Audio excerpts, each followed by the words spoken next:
Priyanka doctor की पढ़ाई कर रही थी, लेकिन उनकी सास कोकिला को उनका पढ़ाई करना बिल्कुल पसंद नहीं था और वह जानबूझकर उन्हें घर के कामों में उलझाए रखती थी।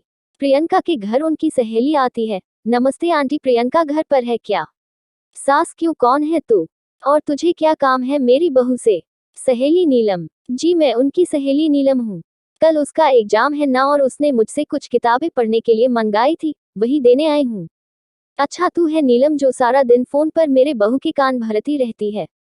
देख लड़की, अगर आज के बाद तूने मेरी बहू को उल्टी सीधी बात पढ़ाई तो मुझसे बुरा कोई नहीं होगा। अरे खबरदार, अगर आज के बाद तूने मेरी बहू को फोन किया और दोबारा इस घर में दिखाई दी है। अरे माँ जी, पता नहीं आप किस जमाने की औरत है, मैं तो सिर्फ आपकी बहू की मदद करना चाहती थी, लेकिन क्या करे, बेचारी की किस्मत ही टूटी है, उसे आप जैसी सांस मिली है। ठीक है, जाती हूँ मैं। बढ़िया आए, मुझे भाषण देने वाली तेरे जैसी बहुत देखी है मैंने। शाम को प्रियंका अपने पति के साथ घर आती है। प्रियंका, माँ जी मेरी बहन नीलम घर पर आई थी क्या? माँ जी बोली, अरे बड़ी बदतमीज है, तेरी सहेली औरों से बात करने का ढंग भी नहीं है, उसे तो मैंने बड़े बड़े ताने सुनाकर भगा दिया। डॉक्टर बहू, अरे भगवान अब क्या होगा, कल मेरा एग्जाम है। सास कोकिला, अरे तेरी यह बेकार की पढ़ाई में क्या रखा है? बड़ी आई डॉक्टर बनने, चुपचाप घर के कामों में ध्यान दे। सास कोकिला, कल मेरी कुछ सहेलियां घर पर आ रही है, इनकी खातिरदारी में कोई कमी नहीं रहनी चाहिए। बहू, जी माँ जी। प्रियंका के साथ मुंह फुलाकर वहां से चली जाती है।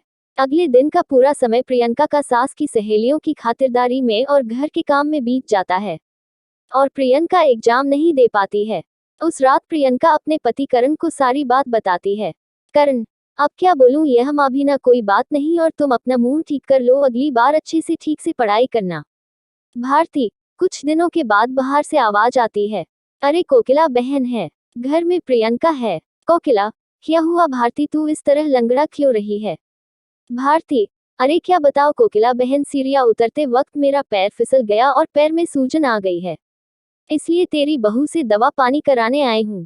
कोकिला, मेरी समझ में नहीं आता, लोग छोटी छोटी बातों को लेकर डॉक्टर के पास क्यों जाते हैं? अरे तेरा पैर मुड़ गया है ना, बस ला, अभी तेरे पैर को मैं ठीक कर देती हूँ। दिखा तेरा पैर। कोकिला भारती का पैर पकड़कर जोर से खींचती है। भारती, मर गई रे, ऐसा बोलकर जोर से चीखती है। कोकिला, अरे क्या हुआ, आराम मिला? भारती, एक तो मेरा पैर पहले से मचका हुआ है, कहीं ऐसा ना हो कि ज्यादा मचकोट हो जावे, रहने दे तू, अब मैं चलती हूँ। और वो चली जाती है। थोड़ी देर के बाद प्रियंका घर आती है। माँ जी, अरे कहाँ मर गई थी सुबह से? प्रियंका, माँ जी मैं अपनी किताबें लेने गई थी। प्रियंका अपने कमरे में चली जाती है। माँ जी, अच्छा, इन किताबों ने इनका दिमाग खराब कर रखा है, यह किताबें ही सारी मुसीबत की जड़ है। थोड़ी देर में ही वहाँ पेपर पस्ती लेने वाला और खाली बोतल लेने वाला चिल्लाता हुआ गुजर रहा होता है। सास ने बहू की सारी किताबें पेपर वालों को दी। पेपर वाला बोला, यह तो सब अंग्रेजी में लिखी हुई बहुत महंगी किताबें हैं।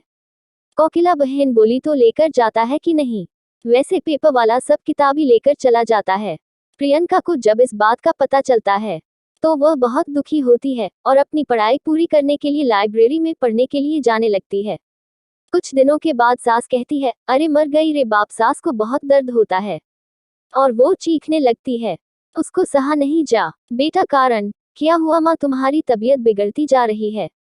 वह बंगाली बाबा की दवाएं नहीं लाई। माँ कोकिला, अरे नाम मत ले उस ठगी का, वह खुद का उपचार ही नहीं कर सकता, मेरा क्या खाक करेगा। बेटा करण, बेटा ठीक है ना, मैं प्रियंका को फोन करके बुलाता हूँ। प्रियंका लाइब्रेरी में बैठे हुए पढ़ रही होती है, तभी उनके पति करण का फोन आता है। प्रियंका, जी बोलिए जी। करण, माँ की तबीयत ठीक नहीं है, जल्दी घर पर आ जाओ। प्रियंका, जी मैं अभी आती हूँ। थोड़ी देर के बाद प्रियंका घर पहुँचती है और कहती है, क्या हुआ माँ जी? माँ जी, हाँ बहुत बड़ा बुखार है। प्रियंका, फिक्र न करो माँ जी, आप मुझे एक बार चेकअप करने दीजिए, सब ठीक हो जाएगा। माँ जी, अच्छा ठीक है बहू, जैसी तेरी मर्जी।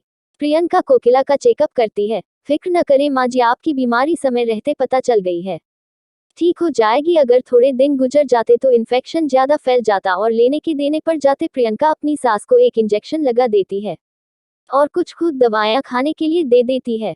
प्रियंका, अब आप एकदम ठीक हो जाएगी। कुछ दिनों के बाद कोकिला पूरी तरह ठीक हो जाती है। अपनी बहू के साथ किए गए बुरे बर्ताव से कोकिला को बहुत पछतावा और शर्मिंदगी महसूस होता है। वह अपनी गलती का पश्चाताप करने के लिए अपनी बहू को उसकी किताबें लाकर देती है। सास कोकिला, मुझे माफ कर दे बहू, अगर तू सही वक्त